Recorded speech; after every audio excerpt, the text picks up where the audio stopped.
Oi!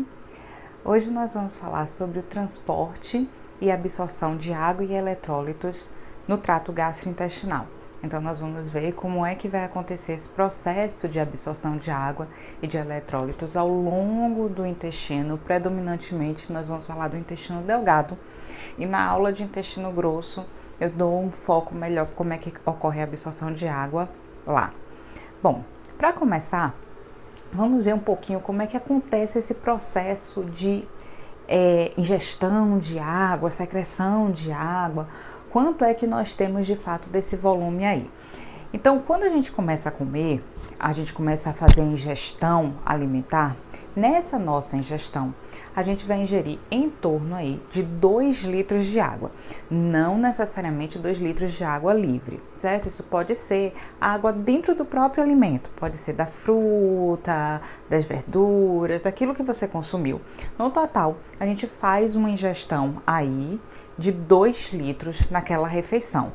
Pode ser adicionado água livre, mas o total vai ser aí em torno de 2 litros. Então, eu já tenho aqui uma adição de 2 litros de água no meu sistema digestório. Além disso, à medida que aquele conteúdo vai passando ao longo da cavidade oral, do esôfago, do estômago e do próprio intestino, a gente tem uma adição de água aí. Então, nós temos aqui de saliva, suco gástrico, bile, suco pancreático, secreção intestinal. Então, no final aí, nós vamos ter uma adição de uns 7 litros de água. O próprio trato gastrointestinal, ele adiciona em torno de 7 litros. Então, a gente vai ter lá 7 litros do trato gastrointestinal, mais 2 litros, o total aí de líquidos adicionados durante o processo de digestão é mais ou menos de 9 litros. Por que a gente tem tanto líquido assim? Qual é a importância disso? Primeiro, porque as enzimas são hidrolases, então elas precisam do meio aquoso para poder fazer o seu processo de ação. Segundo, diversas substâncias, elas necessitam desse líquido para poder fazer a sua ação, além das enzimas. Por exemplo, os ácidos biliares, eles precisam desse meio aquoso para poder fazer o transporte.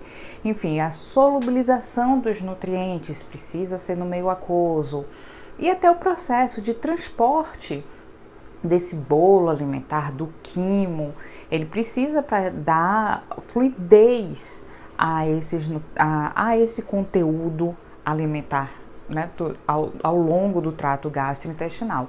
Então, é muito importante que a gente controle essa secreção e absorção dessa água. Então, eu preciso ter água no sistema digestório. Bom, mas como é que a gente vai fazer então com esse líquido todo que foi adicionado? Tudo isso vai ser eliminado pelas fezes? Não. Se isso acontecesse, a gente teria diarreia, né? Imagine 9 litros de água saindo pelas fezes, isso ocasionaria diarreia.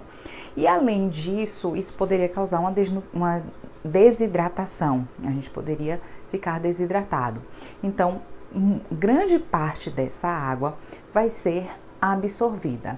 A maior parte é absorvida logo no intestino delgado. Observem que 7 litros a gente já absorve logo no intestino delgado.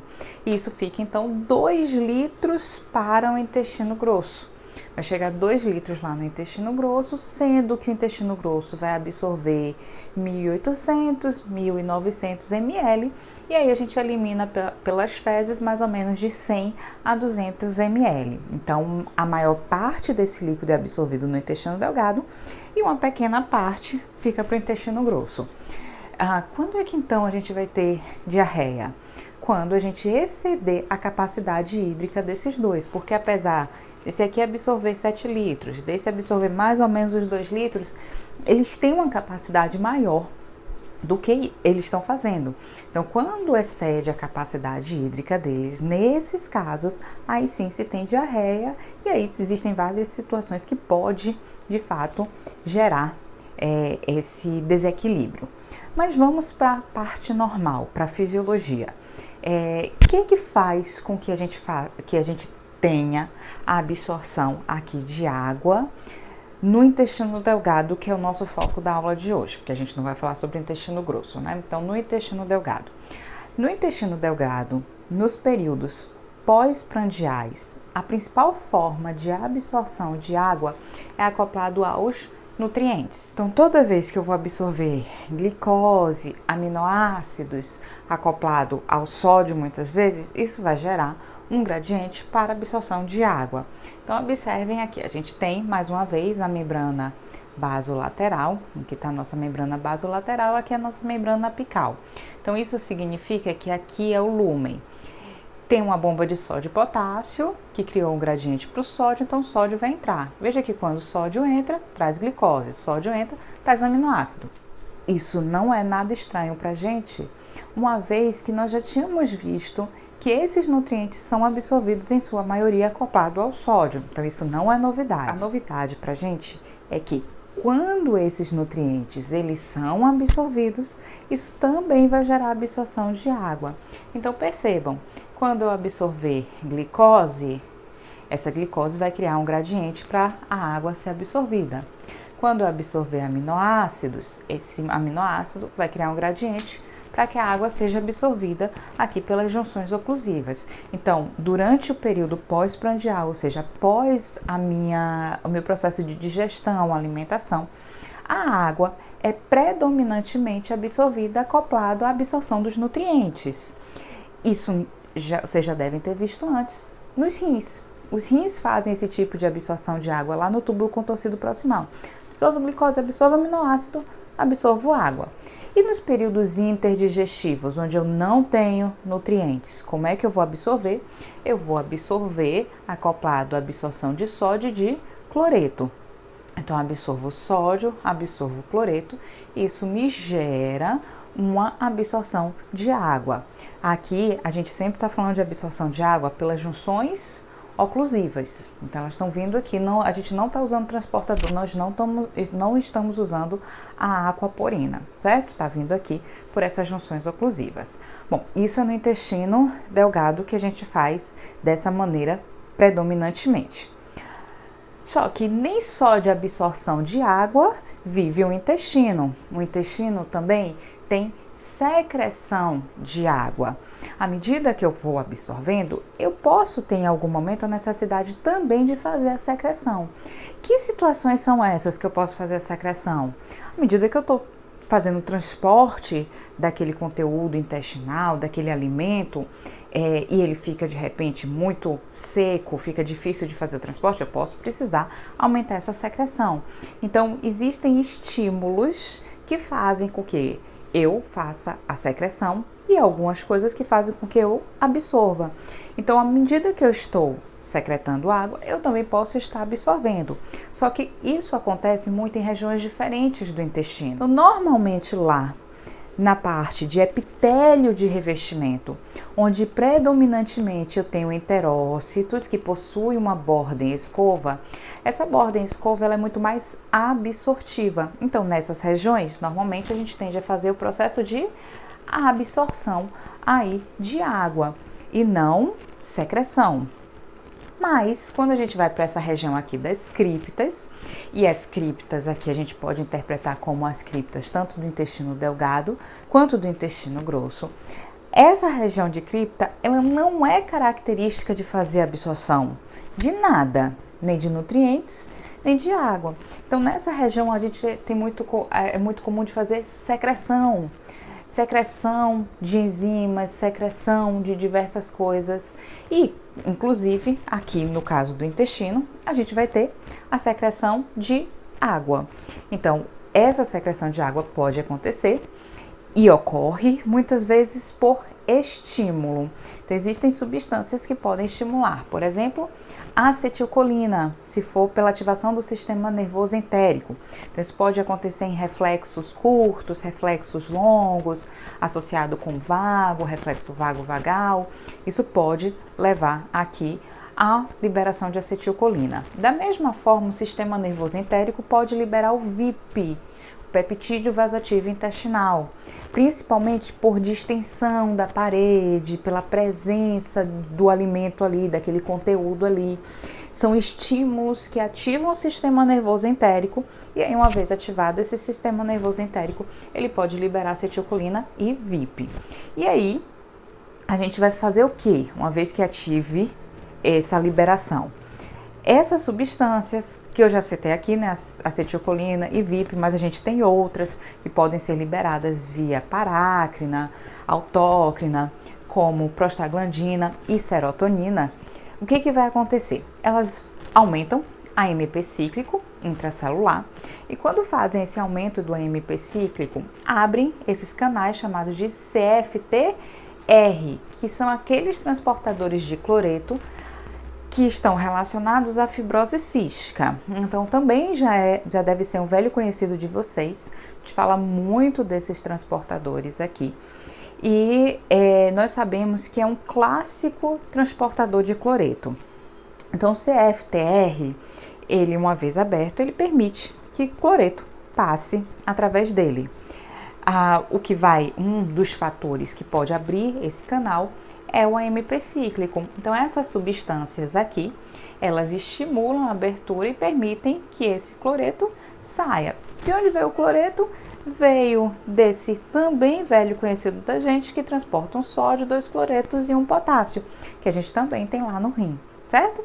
Então aqui eu permiti que o cloreto entrasse, aumentei a concentração de cloreto. Qual é a tendência do cloreto? Sair. O cloreto sai aqui, cria um gradiente para o sódio e quem é que vai seguir? Se sódio passa, se cloreto passa, quem é que vai atrás? Água, que também passa aqui por essas junções oclusivas. Então, a secreção, nesse caso aqui, a gente está vendo que a secreção de água está acoplado ao transporte de sódio e ao transporte de cloreto. Talvez seja melhor a gente falar o transporte de cloreto e sódio, né? Porque primeiro vai cloreto, leva o sódio para depois a água. É por esse motivo que pessoas que têm fibrose cística também podem ter problemas intestinais. Podem ter aí comprometimento do funcionamento desse intestino. Um dos problemas que pode acontecer é se houver um defeito aqui nesse CFTR, cloreto não vai, sódio não vai, água não vai.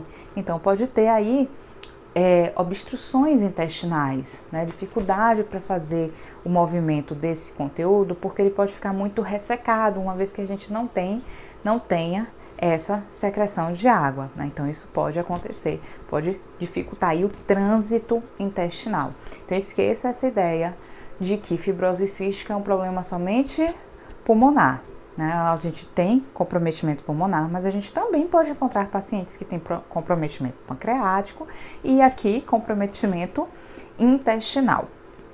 Uma outra forma aqui de transporte também ao longo aí do nosso intestino delgado, não necessariamente ao longo, mas um terceiro tipo de transporte que nós podemos encontrar é aqui associado com transporte de bicarbonato.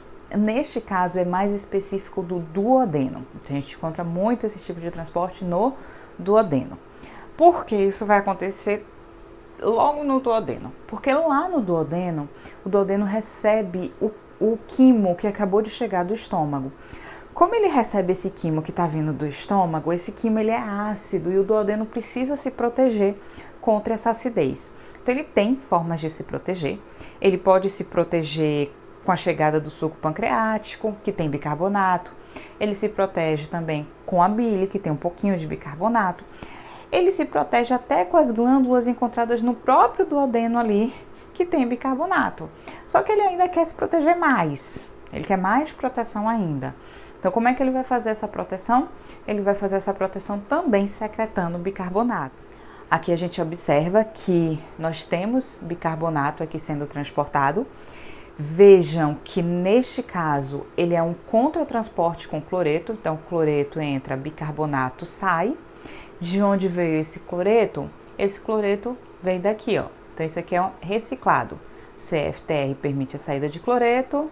Volta, sai, volta. Então a gente fica reciclando esse cloreto aqui pela presença do CFTR. Agora, eu vou utilizar esse cloreto para trocar por bicarbonato. Existe uma possibilidade do bicarbonato sair aqui, mas a principal forma é trocando com cloreto.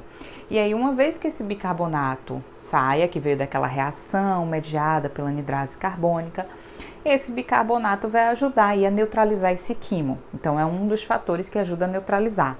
Então, observem que aqui também a gente pode falar de fibrose cística, porque se esse indivíduo tem a fibrose cística e tem o comprometimento do CFTR aqui, isso pode ter uma redução dessa secreção de bicarbonato. E aí pode também ter uma dificuldade aí para fazer a neutralização desse quimo e sofrer com a agressão desse ácido. E além disso, né, associado aí, o que é que esse bicarbonato faz? O bicarbonato também gera um gradiente aqui para passagem de água. Então aqui também uma forma de secretar bicarbonato e secretar água, só que nesse caso aqui no duodeno. Mais informações sobre processos de secreção e absorção de água, a gente vai falar na aula de intestino grosso. Aqui eu deixo para vocês essas referências. Então aqui nós temos essas referências que foram utilizadas para a preparação dessa aula. Fisiologia de Aires, Fisiologia de Berne-Levy e Fisiologia Médica de Lange.